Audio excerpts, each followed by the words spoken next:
Welcome to Vested Interest. This is Shane, and before we get into the video, I'd like to take a moment to thank everyone who's taken the time to watch, comment, and like the videos, and a special thank you to those who subscribe to the channel. I really do appreciate it. For those of you who may be new to the channel, well, it's not rocket science on this channel. In my opinion, the best way to do anything, keep it as simple as possible. So it really boils down to consistently investing, buying dividend growth stocks, and growing companies with positive cash flow that covers the dividends. I don't have a paid Patreon account or anywhere to click on. It's all out in the open here. I believe in full transparency, and we all have enough to pay for, so there are no other sites or, like I said, paid Patreon for you to go to. I do cover my portfolio every Sunday. I also do a stock pick of the day series Monday through Thursday while the market is open. On occasion, I'll drop those off if I'm on vacation like I was the past couple weeks, or if the market is not open on the next day. It doesn't really make sense to do a stock pick of the day series if you can't get in the market and potentially buy that stock if it's undervalued. If you want to help out the channel, hitting that subscribe button down below really does help out a small YouTube channel like me with the YouTube algorithm, sharing with anyone you think that might find value in the content, hitting that notification bell so you're notified whenever we drop any new content, as well as dropping a comment and let me know what you think of the video. Today, we are going to be doing a options review video.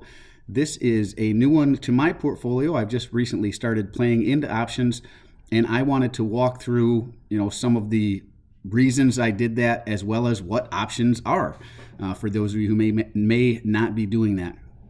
So let's jump right into the video. Again, this will be a options review, real high level overview with some examples. Now, first we'll start off with, what is an option?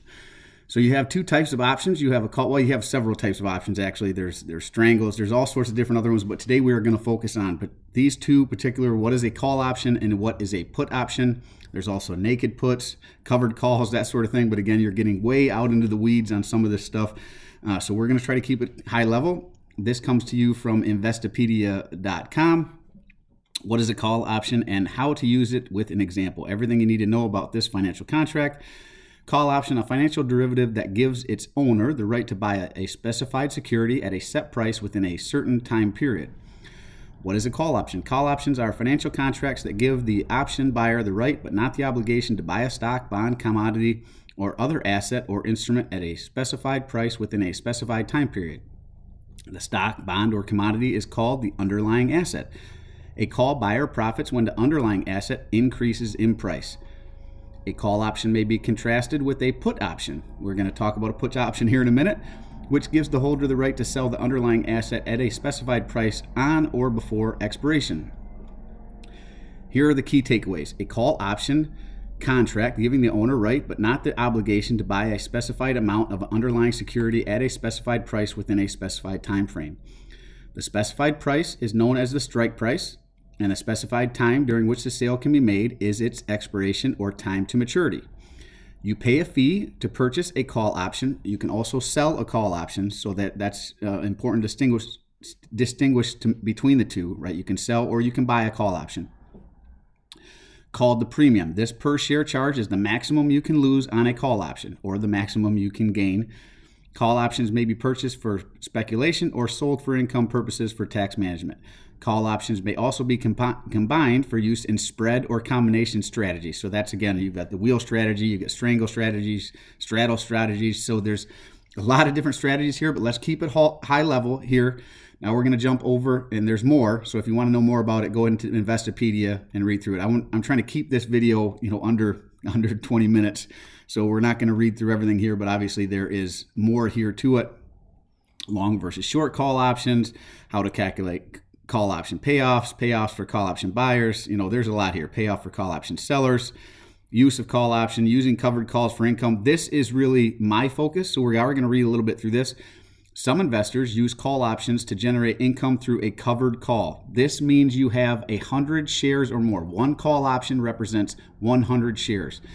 This strategy involves owning an underlying stock. So again, you have to own the call option. You can do naked calls where you don't own the call, but that is more speculative. Again, don't want to get into that. Just covered calls. You own 100 shares of the underlying asset, the stock, and you can do a covered call. This strategy involves owning an underlying stock while at the same time writing a call option or giving someone else the right to buy your stock. So those 100 shares, you're giving someone the right to buy 100 shares that you own. The investor collects the option premium. You'd be the investor, the seller, and hopes the option expires worthless, right? So you want it to be below your strike price, below the strike price. So if I say, for example, which is a real example, I want to sell HPQ at $29. If it's under $29, I keep it. In my example, I actually had to have the call option called away. So I had to sell at $29 because it was above the call option price. We'll see that. That was 29 and some change. This strategy generates additional income for the investor, but can also limit potential if the underlying stock prices rises sharply.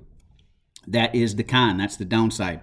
So because the price of the HPQ call option I wrote was for $29, I had to sell it at $29. But the price of the stock was at $29 and some change. So I don't get that change. I just get the $29. Covered calls work because if the stock rises above the strike price, the option buyer will exercise their right to buy the stock. So whoever bought it from you is saying, I want to buy it now at $29 in this example. And I'll show you that here. HPQ was assigned, right? So this is a call option here that I did for 406. That was the end date, right? I had one contract at $29 strike price, right? That was the strike price. And it was called away because on 0406, the price was above 29.09. So that's the example that I keep referencing. So I wanted to show you that. Let's go back to that and read the rest of that, and then we'll move on to puts. Covered calls work because if the stock rises above the, well, we use that. Using call options for speculation. This is really, you really don't want to get into that. Using options for tax management, you can do that as well, but we're not going to get into that either. And I'll show you some examples here in a minute of that. So let's jump over, now that we've kind of covered call options, and again, if you want to know more about them, just right up here in this, if you type in what is a call option, go to Investopedia, you can read through all of this information here. But we're in the sake of trying to keep this within a certain amount of time, let's jump over to what is a put option, because I'm going to be put options. Now the HPQ, right, that same example that I was just showing you, HPQ that's been assigned, now that that's been called away, oh, we got a couple here open, so let's close one.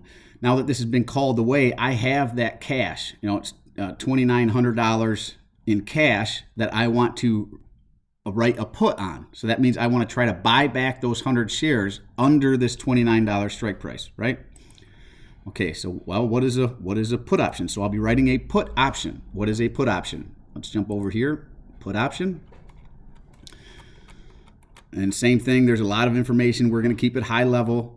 Put option, what it is, how it works, and how to trade them. So a lot of information in here. You can read through it at your leisure if you go in and Investopedia.com, right here up, what is a put option, Investopedia, and you can read through this.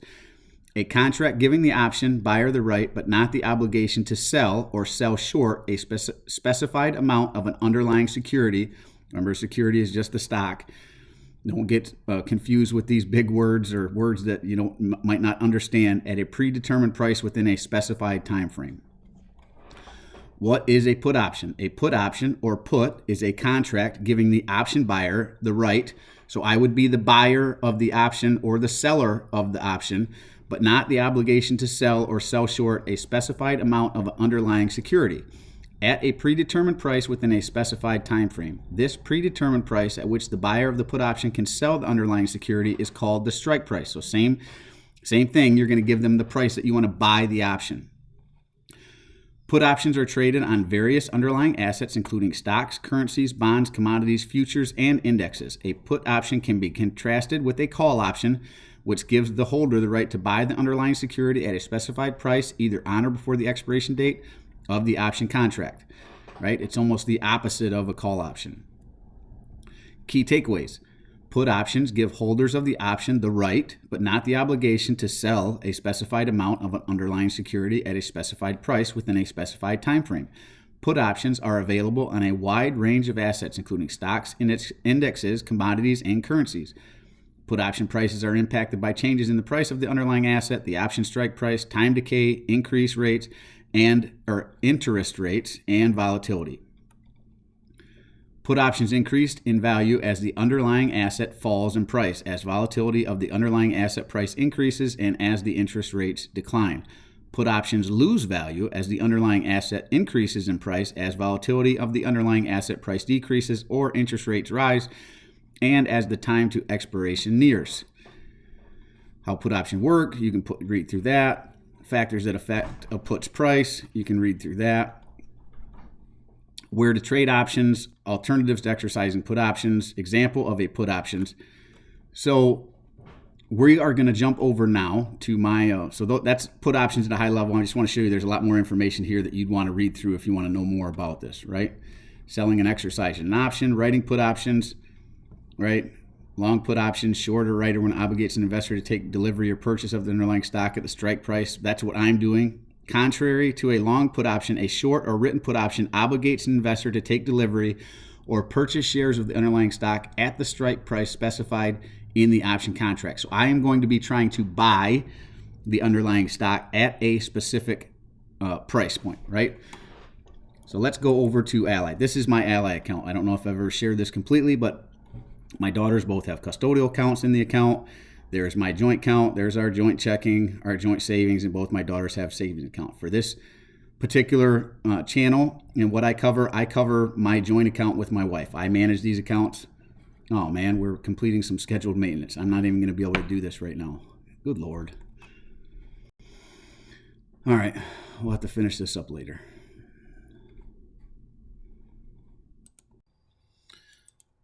All right, now this should be done with maintenance, so we should be able to jump back in and finish this video. So again, we're going to look at the joint account. We'll go into joint account. And again, just for clarity, we're going to look at covered calls and cash secured puts. Those are the two types of options we are going to be playing with in this account. Okay, so here are all the positions in the account, right? You can see them. You see the account value, you can see the market value, right? Total loss, last Friday, Thursday's gains for the day, down 12%. Okay, so all the positions up, down, or now when we go in here, we're going to want to go to dashboard. Go to dashboard. These all the same tickers. You can put any ticker you want. For this particular one, we are going to use the same selection we used last time. So there's the H, right? Right now we've got a HPQ put. So I've already done one, but I'm going to walk through this anyway just to show you how to do this, right? So let's go to options change. Let's go HPQ. Any ticker you want, put that in. Go to full chain details. No, it took us back to Apple. We should have hit search before we did that. But anyways, go to full chain details. Here's the whole thing. Let's go up here. HPQ. Okay. So we'll look at HPQ. All right. So this was the 29.28 as of the close of business on the 6th. So remember, we did a call option for $29. It was called away. So we don't get that 28 cents difference. We just get the $29 because that's what the call option was. But now we have some funds. So we are going to do what we call a cash secured put, right? Now, April 14th is the next date. It's the 8th now. You can see that down here in the bottom. So the next date you could potentially do one is April 14th. But there are other dates. So let's look at that real quick. Select expiration dates. You could do one that would expire on the 14th. These are the days call option would expire. So this is where you're setting the date for the option to expire. 14th, the 21st, the 28th. You could do one on May 5th. Basically every week HPQ offers a call option. So you could do one weekly, either a call option or a put option. For this particular example, we're going to stay with the 14th. And you can see here on both sides. So they have the call options on the left, right? Call options here. They have put options on the other one. So we have cash right now from the sale of HPQ being called away in a call option. So now we have those funds. So we're going to say we sold it at $29. I want to buy it back at $28. So currently the ask price for that is 8 cents. So that would be 8 cents per share times 100. 100 shares, you can do a call option. One call option equals 100 shares. So you're either going to buy 100 shares or you're putting 100 shares up for sale. And that equals, those 100 shares equals one contract, right? So this would be the premium. Let's say we wanted to do this. So let's say we wanted to sell a put option, right? We want to sell, be able to buy at $28, gives us the right to buy 100 shares of HPQ at $28. And for doing that, we're going to get, in this example, 8 cents per share. So see how I hit sell right there, SE. I don't want to buy it, I want to sell it. I want to make the money from this put option. So that will put it down here in the bottom, right? So that's where I just, HPQ, the date that it will close is April 14th. So it will either buy 100 shares at $28 or it'll expire worthless and we won't have to buy it, but we still get the premium, right? So that's everything. You'd want to know what the delta is, gamma, vega, what all these mean. Go ahead and look those up, right? I don't pay much attention to that. I'm just using the numbers. I want to either buy or sell, and what number do I want to buy? The strike price, right? See the strike price here? $28, $28.50, $29, $29.50, $30, $30.50. Which do I want to buy? I probably want to buy it at 20. If I wanted to go lower, I can go to $27.50. I'd only get 5 cents. I could go to 27, same 5 cents, right? So if I want to buy it at a lower strike price, I look at that, or higher. Do you want to go, to 30? I don't want to go higher, but if you wanted to, you'd get $1.34 if you were willing to buy it at $30.50, right? Okay, so for this example, we're saying I want to buy 100 shares, one put option, one, right? Quantity one, and I'm selling, right? So I want to trade this. Go down here, push trade, right? So same thing. Sell to open, that opens the contract. The close date will be April 14th. Strike price will be $28. It's a put, a cash secured put. I'm doing a limit order of 8 cents. That's the limit I'm willing to take for this contract. Then I'd go to preview order. It tells me I would make, your security does not have sufficient funds for this transaction. You have set, I'd be willing to bet that's because I've already got one in place. So if I didn't have the one in place already, I'd have that $29. I don't have that $29 free and clear right now. So let's just not do let's not click. That's why you're seeing that whenever it says preview order.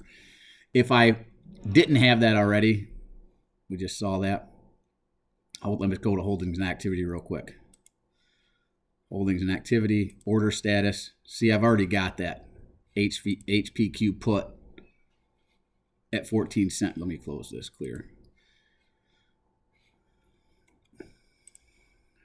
Right here, this is pending, right? So that 2,900 is already on a $28.50 put, and I'm going to get 16 cents, right? So this is already pending. So I would have to cancel that to be able to open the $28. So I've already got one in place, so I can't open another one. So we won't walk through the whole thing, but you would just push accept on the next one. So let's go back to that dashboard. Let's look at a call now. So that would be a put option, what we just saw. I'll walk through that one more time. Go to full chain details. Enter in which ticker you want to do. HPQ, right? HP Inc. Ticker is HPQ. So again, puts on the right, calls on the left. So if I was interested, if I still had 100 shares of HPQ, and let's change this ticker because I don't have those right now. So let's say Bank of America. We have plenty of shares of Bank of America. Ticker BAC. We'll do Bank of America for a call option example. So the current price of Bank of America is $27.84. Let's say I wanted to sell a call option. So I have 100 shares of Bank of America, one call option. Let's say I want to sell it at, $27.84. Let's say I wanted to sell it at $28.50. I was comfortable selling a call option contract here, so I'd pick sell. The bid's going to be 26 cents, right? Same thing. We'll go down to the bottom here. It shows that same thing. Closing April 14th. I'm willing to sell Bank of America for $28. That's the strike price, $28.50. One contract. That's 100 shares. Let's look at this. Trade. Same thing. You're selling to open with the close date of April 14th. The strike price of $28.50. A call. I own 100 shares, so I'm doing a covered call. A limit price of 27 cents per share. Preview order. So then it would say, okay, if I want to do this, then this is where you'd push place order. I would receive $26.44 for letting someone have the option to buy. We're going to cancel that because I don't want to put this in. Having the option to buy my 100 shares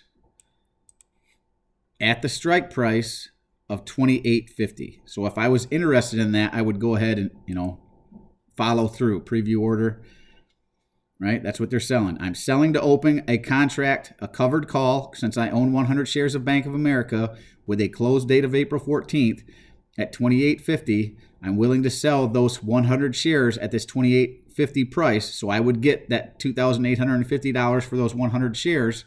And to do that, I would get this 27 cents per share, right? Which would amount to $26.44 because they're going to take 6 cents, right? Estimated commission, they take 50 cents in commission and a $6 fee. So out of the $27 I would get, the 27 cents, I would get $26.44 because they're going to take their fee out of it, right? That's why you're the difference between the 27 to $26.44, right? So that is a covered call.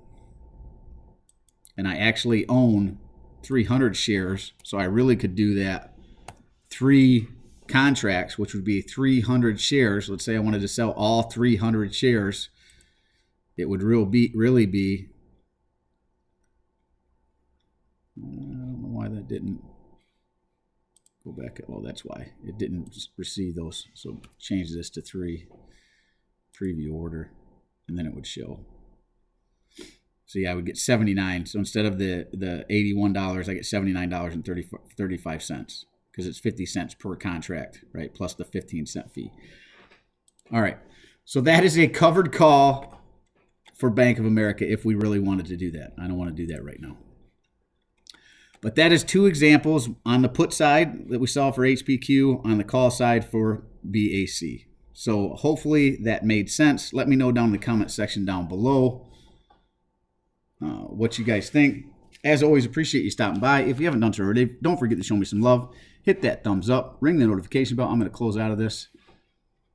Open this up over here. Right, ring the notification bell.